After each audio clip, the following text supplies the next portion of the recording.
تسلیما اللهم صل علی سیدنا و مولانا محمد وعلی آل سیدنا و مولانا محمد وبارک وسلم صلاۃ و سلاما علیک یا رسول اللہ صلی اللہ تعالی علیہ وسلم۔ 11ویں شریف کی وجہ سے بیچ میں کافی دنوں تک ہمارا 11 منٹ کا درس نہیں ہو سکا۔ انشاءاللہ آج سے پھر اس کو شروعات کر لیتے ہیں انشاءاللہ۔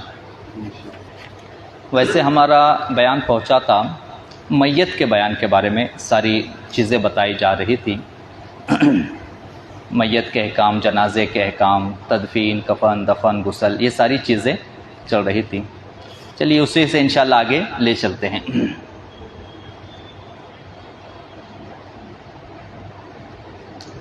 قبر میں مٹی ڈالنے کا کیا طریقہ ہم نے بتایا تھا؟ ماشاءاللہ ماشاءاللہ، یاد رکھے آپ لوگوں نے ماشاءاللہ۔ قبر میں مٹی دونوں ہاتھ سے ڈالنا سنت ہے، ایک ہاتھ سے مٹی نہیں ڈالنی ہے قبر میں، یہ طریقہ ہے۔ اور کم سے کم 3 مٹھی مٹی ڈالنی ہے، یعنی ایک ڈالی، پھر دوسری، پھر تیسری، اور اس میں تینوں مٹھی پر باقاعدہ دعا ہے۔ اب یاد ہونا تو ہمارے لیے مشکل ہے اتنے آسانی سے۔ تینوں مٹھی پر دعا ہے، پہلے ہے منہا خلقناکم، پھر دوسری پہ وہ فیہا نعیدکم، اور پھر تیسری پہ وہ منہا نخرجکم تارتن اخرى۔ یہ باقاعدہ تینوں مٹھیوں پر یہ باقاعدہ دعا ہے، اور اس دعا کی ایک برکت بھی ہے۔ یہ قرآن کی آیت بھی ہے، یہ جو دعا ہے یہ دعا بھی ہے، قرآن کی آیت بھی ہے۔ یہ منہا خلقناکم وفیہا نعیدکم ومنہا نخرجکم تارۃ اخری، یہ باقاعدہ قرآن کی آیت ہے۔ اور اس کا معنی کیا ہوتا ہے میں آپ کو بتاتا ہوں۔ اس کا معنی ہے منہا خلقناکم، کہ ہم نے اسی سے تمہیں پیدا کیا۔ اسی سے مراد کیا؟ مٹی ڈالتے ہیں نا ہم، تو منہا خلقناکم کہ ہم نے اسی سے تمہیں پیدا کیا، وہ فیہا نعیدکم، اور اسی میں تمہیں ملا دیں گے، وہ منہا نخرجکم تارۃ اخری آخری میں، اور اس کا ترجمہ ہے اور پھر دوبارہ اسی سے تمہیں اٹھائیں گے۔ تو یہ دعا ہو سکے تو یاد کر لیں۔ کہاں قبرستان جانا ہی نہیں ہوتا مہینوں ہمارا، جانا چاہیے۔ جس کے بھی جنازے کی خبر ملے تو جانا چاہیے قبرستان میں۔ ہم آج کل ٹال رہے، پہلے نہیں ٹالا جاتا تھا، یہ زمانہ بہت بیکار آیا زمانہ، آج کل باقاعدہ ٹالا جاتا ہے۔ خبر آئی، ٹالنے کی صورت دیکھی جاتی ہے، کیسے ٹالیں گے؟ نہیں ٹالنا چاہیے، جانا چاہیے قبرستان۔ تھوڑی تکلیف ہوتی ہے لیکن اس کا اجر قیامت میں معلوم پڑے گا انشاءاللہ۔ جس کی بھی جنازے کی خبر آئے نا، جانا چاہیے۔ آپ کو معلوم، جنازے میں شرکت کرنا، اڑوس پڑوس کا اگر کوئی ہے جان پہچان میں، جنازے میں شرکت کرنا، یہ میت کا حق ہے۔ ہاں، یہ میت کا حق ہے۔ جیسے باپ کا بیٹے پہ ہوتا ہے، بیٹے کا باپ پہ ہوتا ہے، ماں باپ کا ہوتا ہے، بھائی بہن کا ہوتا ہے، رشتہ داروں کا ہوتا ہے، ایسے میت کا بھی حق ہے۔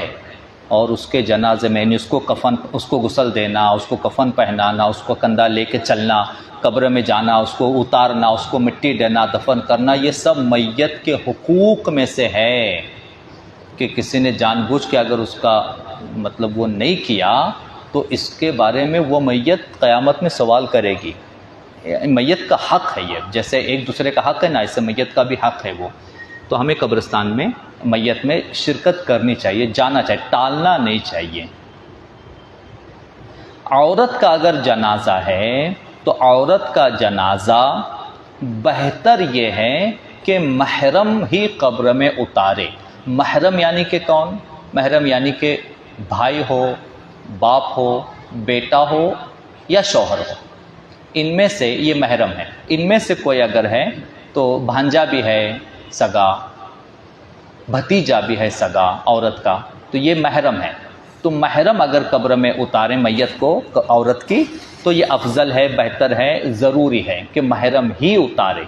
اب اگر میت میں کوئی محرم ہے ہی نہیں جنازے میں، ایسا اتفاق ہوا کہ ایک بھی محرم نہیں ہے یا کوئی محرم نہیں ہے، تو پھر کوئی بھی نیک شخص اسے قبر میں اتار سکتا ہے، کوئی حرج نہیں۔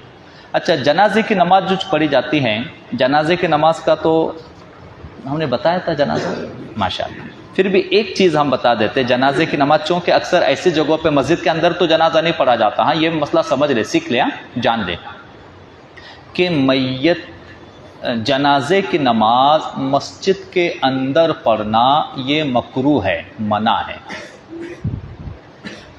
چاہے جنازہ قبر مسجد میں اندر لایا جائے تو بھی مکروہ، جنازہ باہر رکھ کے باقی سب اندر کھڑے ہوئے تو بھی مکروہ،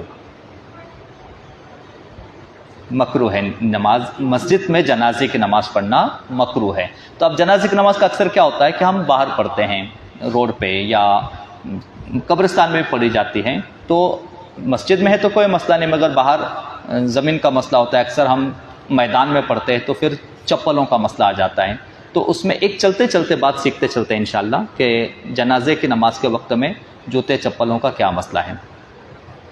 تو جنازے کی نماز میں افضل یہ ہے، بہتر یہ ہے کہ جوتے اتار لیے جائے، جوتے اتار کے نماز پڑھی جائے، یہ افضل ہے، بہتر ہے۔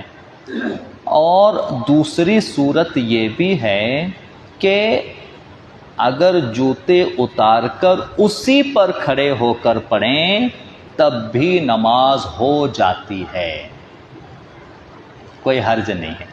کہ اکثر ایسا آتا ہے ہمارے ساتھ مسئلہ، تو جوتے اتار لیں تو بہتر ہے، اور اگر نہیں اتارے کسی نے تو جوتے اتار کر اسی پہ جوتوں پہ کھڑے ہو کے، چپل جوتوں کے اوپر کھڑے ہو کر بھی نماز پڑھی تو جنازے کی نماز ہو جائے گی، کوئی مسئلہ نہیں۔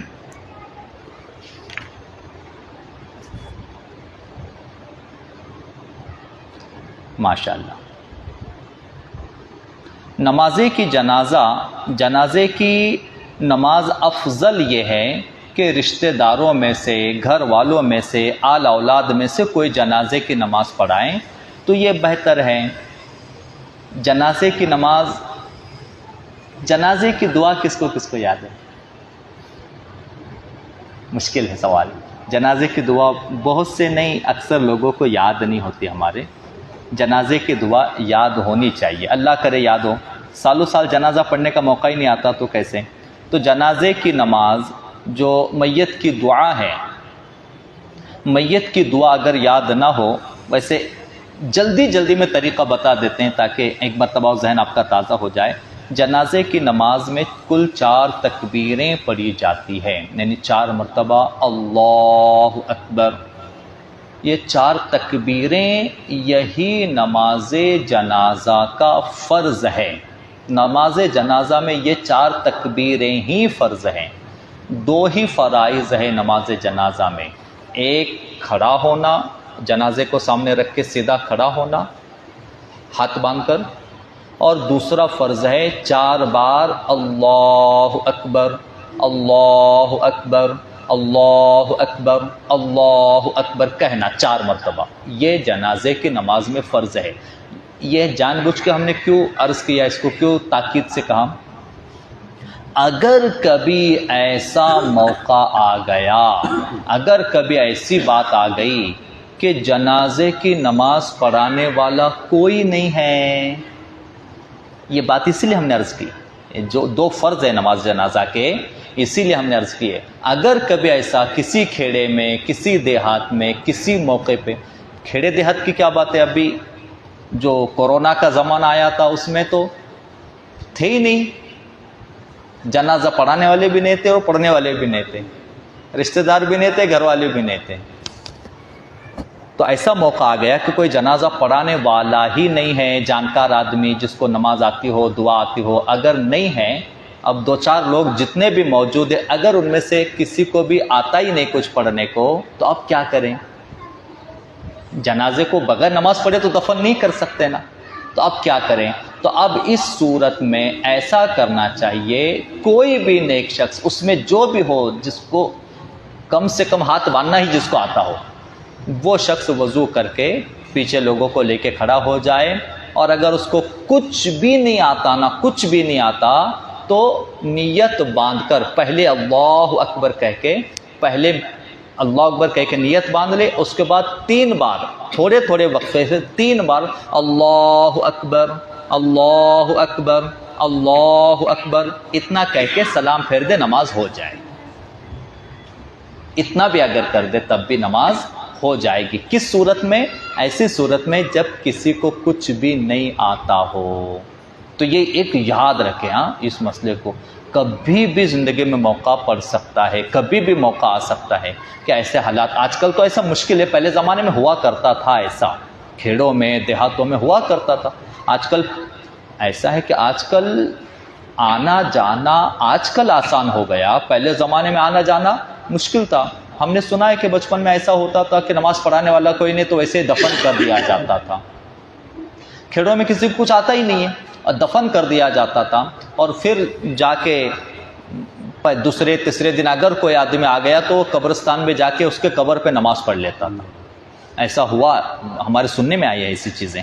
تو لہٰذا اگر کسی کو ایسا موقع آیا کہ جنازے کی نماز کے وقت میں کوئی پڑھانے والا نہیں ہے تو جنازے کو سامنے رکھ کر کھڑے ہو جائیں اور 4 مرتبہ اللہ اکبر کہہ لیں تو نماز اس کی نماز جنازہ کا حق ادا ہو جائے گا. ان اللہ و ملائکتہ یصلون علی النبی یا ایھا الذین آمنوا صلوا علیہ وسلموا تسلیما. اللہم صل علی سیدنا و مولانا محمد وعلی آل سیدنا و مولانا محمد وبارک وسلم. سبحان ربک رب العزت عما یصفون وسلام